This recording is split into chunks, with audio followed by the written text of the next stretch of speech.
And we're just halfway through in the trading day, and the Dow has taken a tumble, some 350 points.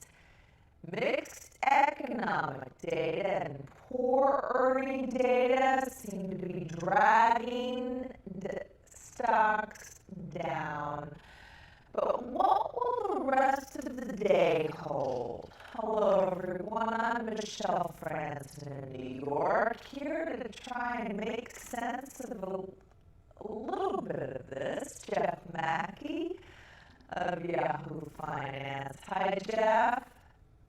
Hi. I wish we all would have stayed in bed this morning. I know. So weather doesn't seem to be a factor here today. So what's going on with the markets?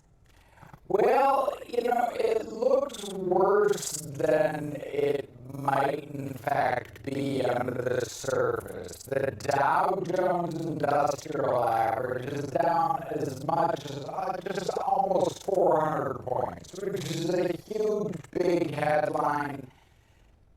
Bad earnings, basically. Fundamentals not looking so good for Microsoft this morning in particular.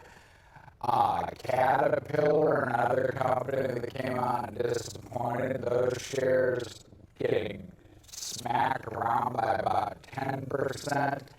We had some weak economic data and just kind of a lot of post-big run jitters out there. But keep in mind, we're less than 5% off the highs that we made some 3-4 weeks ago. So this is really not as all bad as all that. Yeah, it's still above 17,000, but you mentioned Caterpillar, you mentioned Microsoft. Give us an idea of what's going on with those companies and stocks, and what are you concerned about? Well, Caterpillar is a global growth story, and so what they said in their earnings call was that they expected the global economy to not grow very fast over 2015, and that obviously is going to crimp their earnings. They're a cyclical company, meaning that when the global economy is doing great, people build a lot of stuff. They dig a lot of holes, use a lot of Caterpillar equipment. And so you don't hold that so much against Caterpillar themselves, but you add into it Microsoft. Well, they're kind of trying to transition out of being the company where they put the software and just about everything you hold to something different. It's been an interesting transition for them. They've done quite well for the last year under the new CEO.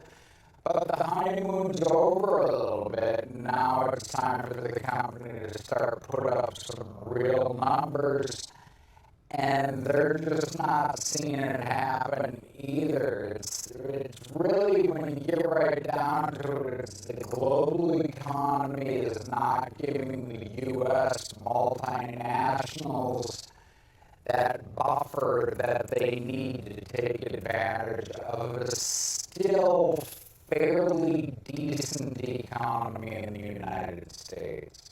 All right, let's talk a little bit about that decent economy. Economic data, though, a bit mixed. Consumer confidence is up, but orders for durable goods seem to be down. Is this all just a bunch of static in the whole big